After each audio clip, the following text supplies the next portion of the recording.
La bataille de l'esprit.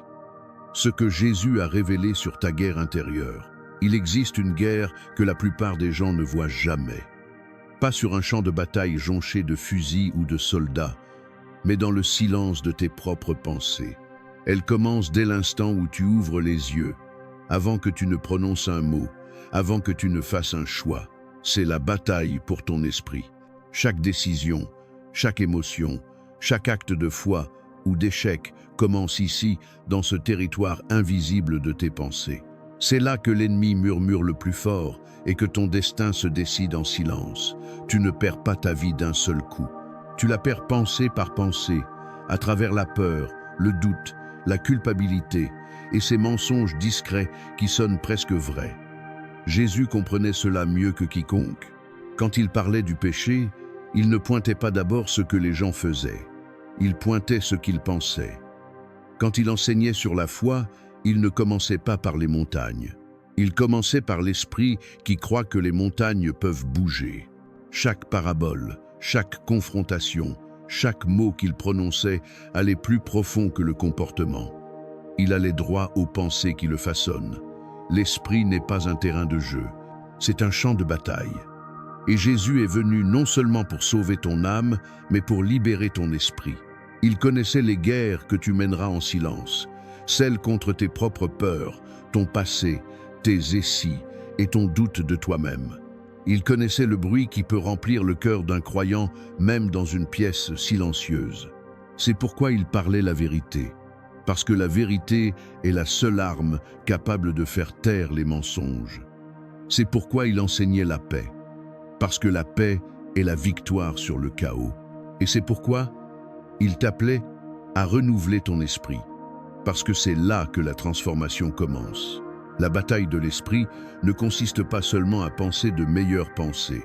Elle consiste à abandonner tes pensées à celui qui a déjà gagné. Et quand tu commences à voir à travers ses yeux, la guerre intérieure perd de son pouvoir. Abonnez-vous dès maintenant à Inspiration Biblique sur YouTube et activez la cloche pour ne manquer aucune vidéo qui vous guidera vers une victoire profonde dans votre esprit. Ensemble, transformons nos pensées en forteresse de foi. Numéro 1. Ton esprit est le premier champ de bataille. Avant que le péché ne touche ta main, il murmure à ton esprit. Avant que le doute n'atteigne tes lèvres, il grandit discrètement dans tes pensées. L'ennemi n'a pas besoin d'enchaîner ton corps, s'il peut d'abord capturer ton esprit. Parce qu'une fois que ta pensée se plie vers la peur, la confusion ou l'orgueil, tout le reste commence à suivre. Dès le tout début, c'était sa stratégie. Dans le jardin d'Éden, Satan n'a pas brandi une épée, il n'a pas craché du feu. Il a posé une question. Dieu a-t-il vraiment dit? Cette petite question a fissuré la certitude d'Ève. Le serpent n'a pas attaqué sa force, il a attaqué sa perception. La première guerre n'a pas été menée sur terre, elle a été menée dans la pensée. Et c'est ainsi que l'ennemi opère encore aujourd'hui. Il n'a pas besoin de détruire ta foi d'un coup. Il lui suffit de planter le doute, la semence qui grandit en désobéissance. Il n'a pas besoin de te faire arrêter de croire en Dieu. Il veut seulement que tu te demandes si Dieu est toujours bon. C'est le champ de bataille de l'esprit, subtil, invisible et constant. Jésus a révélé cette vérité quand il a dit « Vous avez entendu qu'il a été dit, tu ne commettras point d'adultère. Mais moi, je vous dis que quiconque regarde une femme pour la convoiter a déjà commis un adultère avec elle dans son cœur. » Matthieu 5, 27 à 28. En une phrase, il nous a montré que le péché commence longtemps avant d'être visible. Il commence dans l'imagination, le lieu de naissance de l'action. Jésus ne cherchait pas à rendre la vie plus dure. Il voulait nous faire voir plus profondément. Quand il a dit « C'est de l'abondance du cœur que la bouche parle », il nous montrait que ce qui est caché finit par devenir ce qui est entendu. Ton esprit est le sol de ton âme. Si des mensonges y sont plantés, la tromperie y poussera. Si la vérité y est semée, la liberté y fleurira. C'est pourquoi ton esprit doit être gardé comme un jardin sacré. Les batailles les plus dangereuses sont celles qui se livrent en silence. quand personne d'autre ne voit la tempête qui fait rage entre la foi et la peur, la confiance et le contrôle. L'ennemi ne crie pas, il suggère, il ne force pas la porte. Il murmure dans le langage de tes propres pensées. Tu n'es pas assez. Dieu t'a oublié. Tu es allé trop loin. Ce ne sont pas des pensées aléatoires. Ce sont des attaques spirituelles déguisées en raisonnement. Mais Jésus nous a montré une autre voie.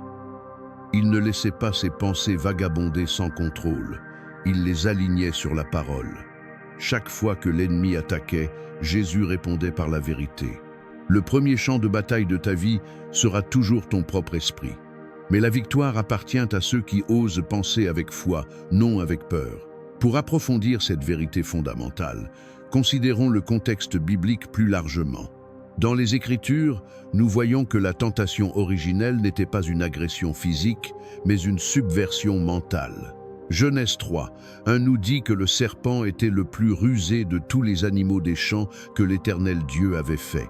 Sa ruse résidait dans sa capacité à semer le doute, à faire vaciller la fondation même de la confiance en Dieu. Imagine, cher chercheur de vérité intérieure, comment cette même ruse opère dans ta vie quotidienne. Un collègue qui te décourage subtilement, une notification sur ton téléphone qui ravive une ancienne blessure, ou simplement une voix intérieure qui te rappelle tes échecs passés. Ces murmures ne sont pas anodins, ils sont des flèches empoisonnées visant ton esprit. Jésus, dans son enseignement sur la montagne, ne se contentait pas de règles morales superficielles. Il creusait jusqu'à la racine. Les pensées adultères, les colères non résolues, les jugements hâtifs. Pourquoi? Parce qu'il savait que l'arbre est connu à son fruit, mais que le fruit provient de la sève, qui provient des racines enfouies dans l'esprit. Proverbe 23, 7 litres exprime magnifiquement.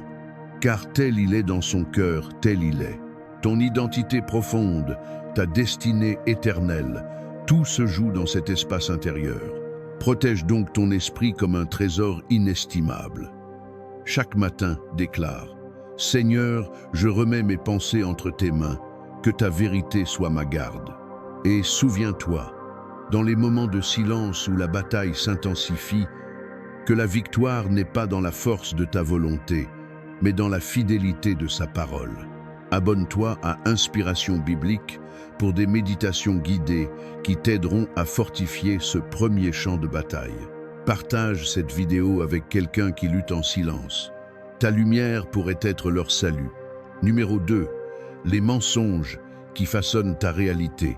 Les mensonges ne sont pas seulement des mots, ce sont des semences. Ils enracinent profondément dans ta pensée jusqu'à changer ta vision de tout. Un mensonge sur ta valeur devient de la honte. Un mensonge sur ton avenir devient de la peur. Un mensonge sur l'amour de Dieu crée de la distance. Peu à peu, ton esprit devient une prison bâtie de pensées qui ne t'ont jamais appartenu. Jésus a exposé cette tactique en Jean 8, 44, disant « Le diable a été meurtrier dès le commencement, et il ne se tient pas dans la vérité parce qu'il n'y a pas de vérité en lui. Les mensonges tuent. Ils ne tuent pas toujours le corps, mais ils tuent la paix, le but et la joie. Ils te font douter de ce que Dieu a déjà déclaré. Ils te font accepter moins quand le ciel t'a promis plus. C'est pourquoi la Bible dit en 2 Corinthiens 10, 5 « Nous renversons les raisonnements et toute hauteur qui s'élève contre la connaissance de Dieu et nous amenons toute pensée en captivité à l'obéissance de Christ. » Et merci. Visamez exempse. Remarque le mot « renversons ». La vérité ne négocie pas avec les mensonges, elle les détruit. Tu ne raisonnes pas l'obscurité, tu la remplaces par la lumière. Tu ne discutes pas avec le diable, tu lui résistes avec l'écriture. Les mensonges les plus durs à repérer sont ceux qui sonnent vrais. Tu ne changeras jamais, tout le monde part. Tu dois mériter l'amour. Ils paraissent logiques, mais ils contredisent le cœur de Jésus. Il ne t'a jamais dit d'être parfait. Il t'a dit d'être libre. Il n'a jamais dit que tu étais indigne. Il a dit que tu étais choisi. La conviction de l'Esprit Saint mène à la transformation. La condamnation de l'ennemi mène à la honte. L'une te rapproche de Dieu, l'autre t'en éloigne. Apprends à distinguer les deux. Si une pensée te fait te cacher, elle ne vient pas de Dieu. Si elle te fait courir vers sa miséricorde, elle vient de lui. La vérité du Christ ne t'informe pas seulement, elle te reforme. Quand tu commences à déclarer ce que Dieu dit au lieu de ce que la peur dit, ta réalité change. Tu commences à marcher plus léger. Tu entends la paix là où tu entendais la panique. Les chaînes ne tombent pas seulement de tes circonstances, elles tombent de tes pensées. Jésus a dit, « Vous connaîtrez la vérité, et la vérité vous affranchira. » Jean 8, 32. La liberté ne commence pas dans les mains, elle commence dans l'esprit. Dès l'instant où tu arrêtes d'être d'accord avec les mensonges, le ciel commence à réécrire ton histoire. Plongeons plus profondément dans cette révélation libératrice. Les mensonges, ces ombres subtiles, s'infiltrent comme une brume toxique dans les vallées de notre âme. Pense à David, poursuivi par Saül, murmurant peu, être en lui-même. Serais-je jamais roi? Pourtant, la promesse d'Éternel l'avait oint. Ou Job, bombardé par les accusations de ses amis et ses propres doutes, pourquoi suis-je né? Mais la fin de son histoire révèle que les mensonges s'effondrent devant la souveraineté divine. Dans notre ère numérique, ces mensonges se multiplient. Les filtres Instagram qui crient « Tu n'es pas assez beau », les algorithmes qui amplifient les nouvelles catastrophiques, les voix toxiques des réseaux sociaux qui sèment la division. Comment contrer cela? Par une déclaration quotidienne, une arme spirituelle. Je suis l'œuvre de Dieu, créée en Christ pour de bonnes œuvres. Éphésiens 2, 10. Répète-la jusqu'à ce qu'elle imprègne ton subconscient. Imagine ton esprit comme un jardin luxuriant. Les mensonges sont des mauvaises herbes voraces. La vérité, un soleil nourricier. Arrache-les un par un. Quand la honte te visite, réponds. Il n'y a donc maintenant aucune condamnation pour ceux qui sont en Jésus-Christ. Romains 8, 1. Cette pratique n'est pas magique. Elle est alchimique, transformant le plomb de la peur en or de la foi. Sur Inspiration biblique, nous explorons ces armes dans des séries dédiées. Abonne-toi et commente ci-dessous. Quel mensonge tu renonces aujourd'hui? Ensemble, nous bâtissons une communauté de esprits libres. Like et partage pour que la lumière se propage. Numéro 3. Jésus est le désert de l'esprit. Avant que Jésus ne guérisse les malades ou n'apaise la tempête, il a affronté la plus grande guerre mentale qu'un humain puisse endurer.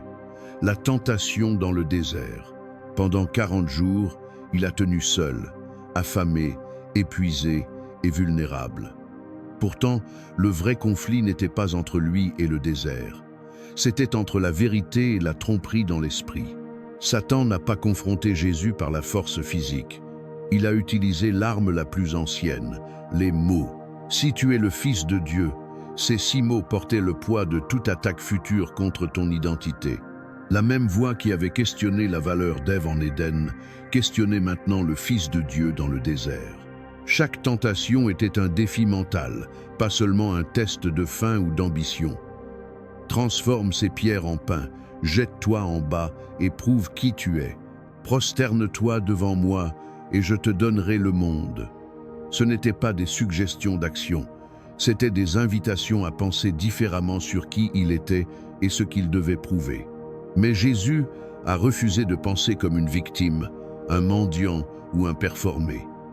Il a riposté avec l'arme incassable, la parole de Dieu. Il est écrit, athée, il dit encore et encore, tranchant les mensonges par la vérité divine. Remarque, il n'a pas argumenté ni débattu. Il n'a pas crié. Il a simplement déclaré ce que Dieu avait déjà parlé. En agissant ainsi, Jésus nous a montré comment combattre toute bataille mentale. Tu ne raisonnes pas l'obscurité, mais tu la surpasses par la vérité. La parole de Dieu n'est pas juste de l'encre sur papier. C'est l'épée de l'esprit, conçue pour trancher la tromperie et faire taire la voix du diable. Quand tu es tenté de croire que tu es oublié, parle la parole. Il ne te délaissera point. Il ne t'abandonnera point. Quand tu es tenté d'abandonner, déclare « Je puis tout par celui qui me fortifie ». Quand la peur te dit que c'est fini, rappelle-toi, aucune arme formée contre moi ne prospérera. Le désert n'était pas une malédiction. C'était une salle de classe. Jésus n'était pas là pour prouver quelque chose à Satan. Il était là pour nous démontrer quelque chose. Il a montré que la victoire ne vient pas en évitant les épreuves, mais en maîtrisant tes pensées au milieu d'elles. Quand tu te tiens dans ton propre désert, la saison où la vie semble sèche et le ciel silencieux, souviens-toi que le silence n'est pas absence, c'est entraînement. L'Esprit a conduit Jésus là, non pour le détruire, mais pour le préparer. Avant qu'il ne dise « paix » à la tempête, il a appris la paix dans son esprit. C'est la bataille que la plupart ne voient jamais. Elle ne concerne pas la situation où tu es. Elle concerne la voie que tu choisis de croire dedans. Et quand toi, comme Jésus, tu commences à dire « il est écrit sur tes propres pensées », l'ennemi finira par partir, non parce qu'il te craint, mais parce qu'il craint la vérité qui vit en toi. Cette scène du désert, décrite en Matthieu 4, 1 à 11, est un manuel de guerre spirituelle d'une profondeur infinie. Jésus, pleinement homme et pleinement Dieu, choisit de ne pas user de son pouvoir divin pour se soulager, mais de s'appuyer sur l'écriture écrite pour les humains. Deutéronome 8.3. L'homme ne vivra pas de pain seulement, mais de toute parole qui sort de la bouche de l'Éternel. Quelle leçon pour toi, âme en quête! Dans tes déserts modernes, chômage prolongé, maladie chronique, solitude après une rupture, Satan te susurre « Si Dieu t'aimait vraiment ». Réponds comme le Maître, il est écrit. Visualise ce combat comme une arène cosmique où ton identité filiale est en jeu. Si tu es fils de Dieu, cette conditionnelle est le piège éternel. Mais Galates 4, 6 affirme « Dieu a envoyé dans vos cœurs l'esprit de son Fils, qui crie « Abba, Père, tu es enfant légitime, pas de si ». Pratique cela. Lors de ta prochaine tentation, liste 3, il est écrit pertinent. Par exemple, contre l'orgueil du pouvoir. Tu adoreras le Seigneur ton Dieu, et tu le serviras lui seul. Le désert forge des champions. Ton tour est venu. Rejoins Inspiration biblique pour une playlist exclusive sur les tentations de Jésus. Abonne-toi, like cette vidéo et prie avec nous dans les commentaires pour une victoire dans ton désert personnel. Numéro 4, le processus de renouvellement. Transformer le dialogue intérieur. Tu ne peux pas vivre une nouvelle vie avec un vieil esprit. C'est pourquoi Paul a écrit « Ne vous conformez pas au siècle présent, mais soyez transformés par le renouvellement de l'intelligence. » Romains 12, 2. La transformation n'arrive pas quand les circonstances changent. Elle arrive quand la perspective change. Le renouvellement de l'esprit n'est pas un événement unique. C'est un processus quotidien. Tu ne combats pas seulement ce que les autres disent de toi, tu désapprends ce que tu as cru de toi-même. Tu démolis les pensées bâties sur la peur, le trauma et la déception, et tu les remplaces par la vérité de Dieu sur qui tu es. Il est facile de prier pour le changement tout en pensant comme l'ancien toi. Tu ne peux pas marcher en paix si ton esprit est accro à l'inquiétude. Tu ne peux pas marcher en but si ton esprit est piégé dans la culpabilité. Le renouvellement signifie abandonner les pensées qui n'appartiennent plus à la personne que tu deviens. Jésus comprenait cela profondément dans son enseignement. Il disait souvent « Vous avez entendu qu'il a été dit, mais moi je vous dis ». Il défiait les anciens systèmes mentaux de religion, de vengeance, d'orgueil et de peur. Il ne changeait pas seulement les lois, il renouvelait les esprits. Il enseignait les gens à penser comme des citoyens du ciel tout en vivant sur terre. Le renouvellement commence par la conscience. Quand une pensée entre dans ton esprit, demande-toi, cela est-il en accord avec la parole de Dieu? Sinon, cela n'a pas sa place. C'est du ménage spirituel. Éliminer le désordre qui obscurcit ta paix. C'est un travail dur, mais la liberté coûte toujours un effort. La prière est l'un des outils les plus puissants pour cette transformation. Ce n'est pas seulement parler à Dieu, c'est le laisser remodeler ta pensée. Quand tu pries, tu recables ton cerveau pour voir comme lui. Tu commences à percevoir les tempêtes comme des opportunités, le silence comme une préparation, l'attente comme de la confiance. La méditation sur l'écriture est une autre clé. La Bible n'est pas faite pour être lue comme un manuel. Elle est faite pour être absorbée comme un médicament. Tu ne l'étudies pas seulement, tu la laisses te guérir. Chaque verset de vérité réécrit lentement les mensonges que tu as crus pendant des années. Avec le temps, ta réaction par défaut passe de la peur à la foi. Le renouvellement ne signifie pas prétendre que la douleur n'est pas réelle. Cela signifie laisser Dieu te donner un nouveau sens à travers elle. Ce qui t'a brisé devient ce qui te bâtit. Ce qui t'a fait douter te fait maintenant prier. Ce qui te définissait te raffine maintenant. Jésus a promis que quand tu connais la vérité, elle te libère. Mais la liberté requiert un esprit renouvelé pour la garder. Sans renouvellement, tu retourneras aux anciennes chaînes. Avec lui, tu commences à penser, agir et aimer comme celui qui t'a créé. La transformation n'arrive pas quand ta vie devient plus facile. Elle arrive quand ta pensée devient plus claire. Et une fois que ton esprit reflète la vérité du Christ, même les endroits les plus sombres commencent à ressembler à de la lumière. Romains 12, 2 n'est pas une suggestion poétique, c'est un mandat divin pour la métamorphose. Comme la chenille qui se dissout dans son cocon pour émerger papillon, ton esprit doit se dissoudre dans la parole pour renaître. Considère Ézéchiel 36, 26. Je vous donnerai un cœur nouveau, et je mettrai en vous un esprit nouveau. J'ôterai de votre chair le cœur de pierre, et je vous donnerai un cœur de chair. Ce renouvellement est prophétique, réalisé en Christ. Dans la pratique quotidienne, cela ressemble à un journal spirituel. Note tes pensées négatives le matin, confronte-les à un verset et réécris-les. Par exemple, « Je suis un échec » devient « Je suis plus que vainqueur par celui qui m'a aimé ». Romains 8, 37. La prière transformative, « Père, sonde mon cœur, vois mes pensées anxieuses, mène-moi dans ta vérité éternelle ». Psaume 139, 23 à 24. Les pères de l'Église, comme Augustin, parlaient de la « nous », l'esprit supérieur illuminé par Dieu. Aujourd'hui, face aux distractions, podcasts toxiques, scroll infini, choisis l'absorption scripturaire. Philippiens 4, 8. Tout ce qui est vrai, honorable, juste, pur, pensez à ces choses. Ce processus forge des saints.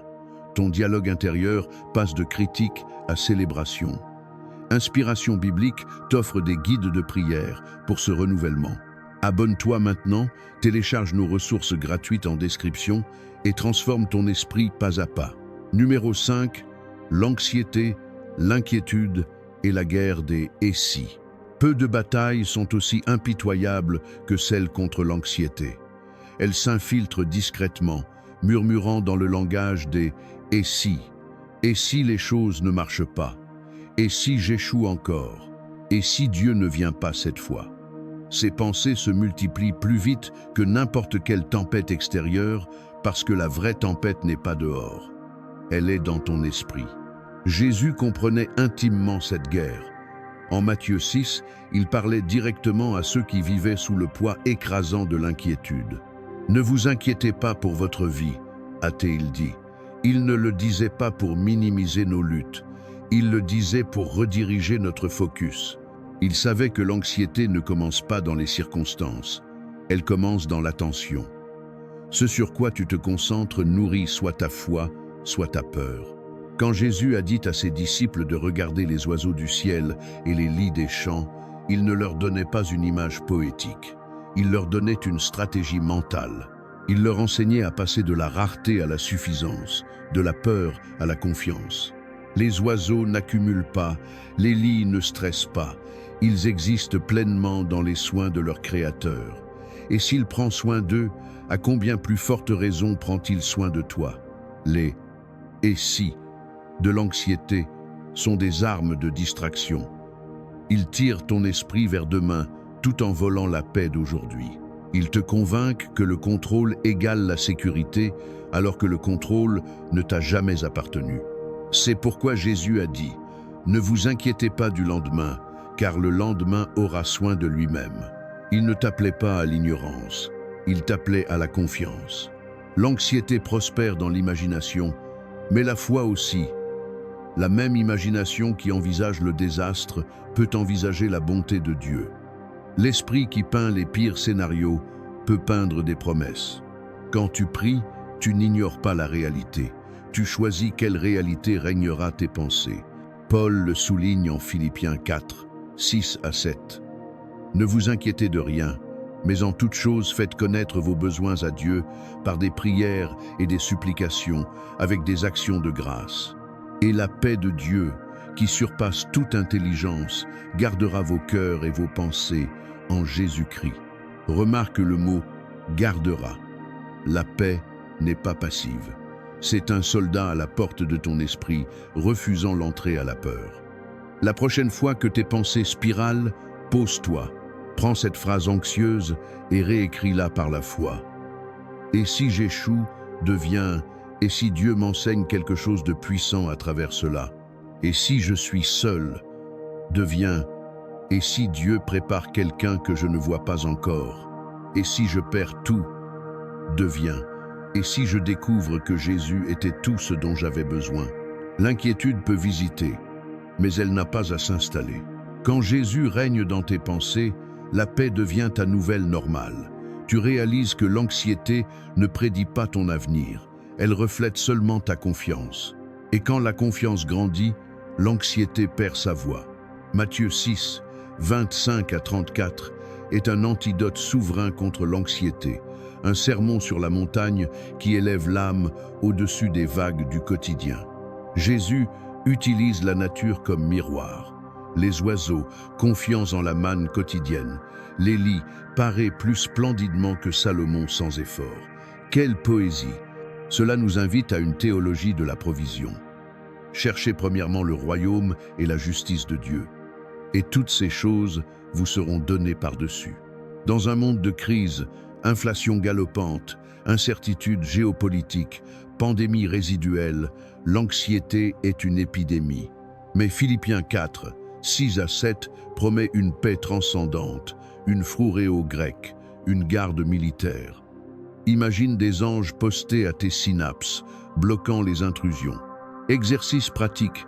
Le soir, liste tes et si sur papier, puis contre chacun avec une promesse. Et si mon enfant se perd, forme en moi un cœur pur, ô Dieu, psaume 50 et 1, 10, et enseigne à l'enfant le chemin qu'il doit suivre, proverbe 22, 6. La gratitude est clé. Remercie pour les déjà avant les pas encore. Cette guerre des « et si » est gagnée par la réorientation. Pierre, marchant sur l'eau, sombre quand il fixe les vagues, relève quand il regarde Jésus. Toi aussi. Inspiration biblique à une série sur la paix surnaturelle. Abonne-toi, prie avec la communauté en commentaire et laisse la paix régner. Numéro 6. Gardez la porte. Ce que tu laisses entrer façonne ce qui sort. Ton esprit est un sol sacré. C'est le lieu de rencontre entre le ciel et la terre, entre le murmure de l'esprit et le bruit de l'ennemi. Et ce que tu permets d'y entrer détermine ce qui y poussera. C'est pourquoi Proverbe 4, 23 dit « Garde ton cœur plus que toute autre chose, car de lui jaillissent les sources de la vie. » Le cœur dans l'Écriture désigne souvent l'esprit, le cœur de ta vie intérieure. Chaque jour, pensées, images et voix frappent aux portes de ton esprit via les écrans, conversations, souvenirs et même ton imagination. Certaines apportent la paix, d'autres le poison. Le danger, avec le temps, tu deviens ce que tu laisses entrer continuellement. Entrée de déchets, sortie de chaos, entrée de vérité, sortie de transformation. Garder ton esprit ne signifie pas vivre isolé, cela signifie vivre avec intention.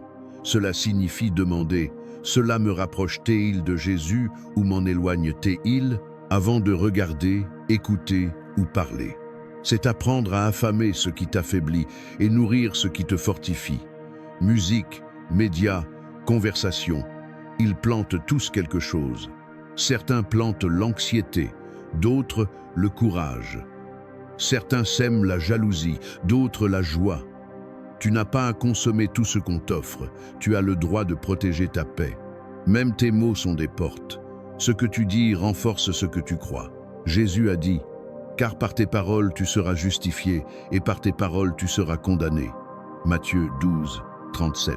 Quand tu parles négativement, tu entraînes ton esprit à attendre la défaite. Quand tu parles vie, tu l'entraînes à attendre la victoire. L'esprit croit la bouche. Garder ton esprit est un acte d'adoration. C'est dire « Seigneur, je ne laisserai pas ce monde définir ce que je pense, ressens ou crois. » C'est choisir de laisser l'écriture, non la culture, être ton filtre. Quand le monde crie le chaos, tu choisis le calme. Quand les autres chassent le statut, tu choisis l'abandon. Quand tout autour de toi semble sombre, tu choisis de laisser entrer la lumière.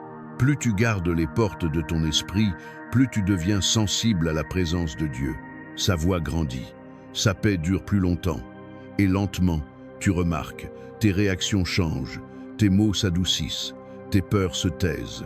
Ce que tu nourris dans ton esprit aujourd'hui deviendra le fruit de ta vie demain.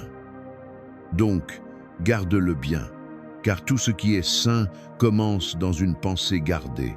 Proverbe 4, 23 est le verset sentinelle de la sagesse biblique, un appel à la vigilance éternelle. Le cœur hébreu levav englobe intellect, émotion, volonté, ton centre de commandement. Jacques 3, 3 à 6 compare la langue à un gouvernail ou un feu, petite entrée, impact massif. Aujourd'hui, les portails sont omniprésents. TikTok injectant faux mots. Fear of missing out. Actualité sensationnaliste semant panique. Amis toxiques drainant joie. Solution, un audit spirituel hebdomadaire. Qu'ai-je laissé entrer cette semaine, fruits ou poison? Filtre biblique, Philippiens 4, 8 comme checklist. Musique, élève tes l'âme. Film, honore-t-il la pureté? Conversation, bâtisse-t-elle ou démolisse-t-elle? Tes mots, Proverbe 18, 21.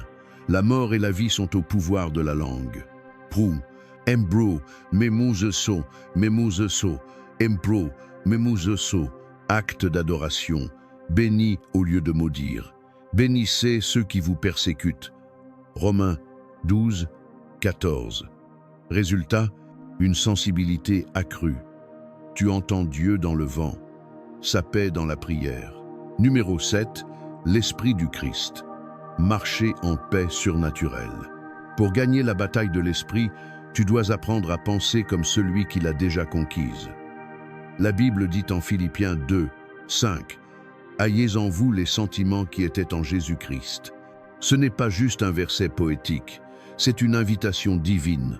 Dieu ne veut pas que tu vives en tension constante entre foi et peur.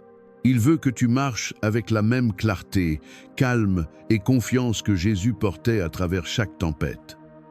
L'Esprit du Christ n'est pas anxieux, il n'est pas impulsif, il n'est pas craintif. Il est stable, abandonné et focalisé sur la volonté du Père. Jésus ne vivait pas en réaction, il vivait en réponse. Quand le chaos l'entourait, il restait immobile intérieurement. Quand les gens le comprenaient mal, il ne luttait pas pour avoir raison.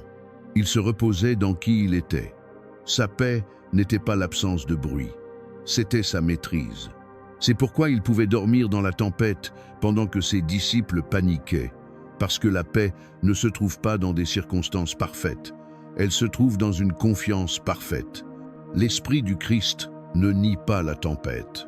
Il refuse simplement d'être gouverné par elle. Il savait que les vagues n'avaient aucune autorité sur la parole qui les avait créées. Avoir l'Esprit du Christ signifie vivre de la perspective du ciel, non de la panique terrestre. Cela signifie voir à travers la lentille de l'éternité, où chaque lutte a un but, chaque délai un dessein, chaque douleur une rédemption. Cela signifie choisir l'humilité sur l'orgueil, le pardon sur le ressentiment, l'abandon sur le contrôle. Quand Jésus a dit en Jean 14, 27, « Je vous laisse la paix, je vous donne ma paix », il ne donnait pas un sentiment, il donnait son état d'esprit. Sa paix était inébranlable parce que ses pensées étaient ancrées dans le Père. Il ne laissait pas les opinions le définir, ni les circonstances le distraire. Il restait aligné sur la vérité divine. Et cet alignement produisait un calme surnaturel. Nous vivons dans un monde qui rivalise constamment pour l'espace mental. Nouvelles, notifications, bruit. Tout le monde veut ton attention.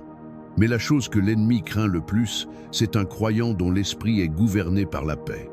Parce que la paix est puissance. Elle désarme les attaques d'inquiétude.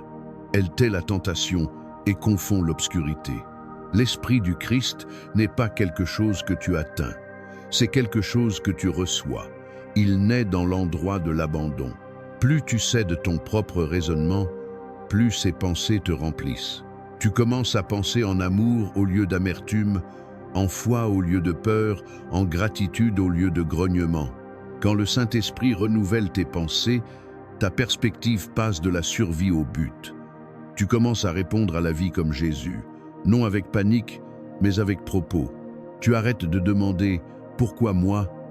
et commences à demander « Qu'est-ce que Dieu façonne en moi à travers cela ?» C'est alors que la paix devient ta compagne constante. Marcher avec l'Esprit du Christ, c'est vivre en stabilité surnaturelle. Cela ne signifie pas que tu ne feras jamais face aux tempêtes. Cela signifie que les tempêtes ne te feront plus face de la même façon. Le bruit extérieur ne dictera plus le calme intérieur. Et quand tes pensées s'alignent sur les siennes, tu commences à refléter sa gloire sans même essayer. Parce que la paix n'a pas besoin de s'annoncer, elle rayonne. Philippiens 2, 5 est l'appel à l'incarnation mentale du Christ, kenosis, le vidage pour être rempli. Jésus en Marc 4, 35 à 40, et un dort au milieu de la bourrasque, car son esprit est un lac serein.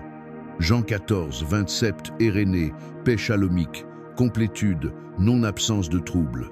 Adopter cet esprit, contemple sa vie. Face à la croix imminente, il prie au jardin. Non pas ma volonté, mais la tienne. Luc 22, 42. Modèle absolu. Dans le tumulte moderne, burn-out professionnel, conflits familiaux, choisis réponse sur réaction. Pratique, respire, déclare, la paix de Dieu me garde, visualise le trône éternel. 1 Corinthiens 2, 6. Nous avons la pensée de Christ. Pas aspiration, possession. Reçois-la en louange. Inspiration biblique t'enseigne à cultiver cet esprit. Abonne-toi pour nos méditations audio, commente ton témoignage de paix et rayonne. En conclusion, la guerre intérieure est la victoire déjà remportée. La plus grande guerre que tu mèneras jamais ne sera pas contre une autre personne. Elle sera en toi-même. Ce n'est pas la bataille entre le bien et le mal dehors. C'est la lutte entre vérité et tromperie dans tes propres pensées. Chaque jour, ciel et enfer rivalisent pour ton attention. Chaque pensée est un vote pour la liberté ou l'esclavage, la paix ou la panique, la foi ou la peur. Mais la bonne nouvelle est celle-ci. La guerre a déjà été gagnée. Quand Jésus a porté la couronne d'épines, il ne souffrait pas seulement physiquement. Il reprenait symboliquement le territoire de ton esprit. Les épines qui ont percé sa tête ont brisé la malédiction qui tourmente la tienne. Son sang n'a pas seulement lavé le péché de ton âme, il a lavé la confusion de tes pensées. Maintenant, chaque croyant porte le pouvoir de penser différemment, de s'élever au-dessus des mensonges, de faire taire la peur, d'ancrer chaque pensée dans la vérité. C'est pourquoi Paul a dit « Nous avons la pensée de Christ ». Ce n'est pas une promesse future, c'est une réalité présente pour ceux qui lui appartiennent. Tes pensées combattront encore, mais elles n'ont plus à gagner. Dès l'instant où tu les abandonnes à Jésus, il commence à les réécrire avec paix. Tu commences à te voir non comme brisé, mais comme étant rebâti. Tu réalises que la guerre intérieure n'était pas faite pour te détruire. Elle était faite pour t'entraîner à dépendre de lui. Donc, quand la peur murmure, réponds par la foi. Quand le doute monte, réponds par l'écriture. Quand l'anxiété revient, parle paix à voix haute. Tu n'as pas besoin de gagner la bataille.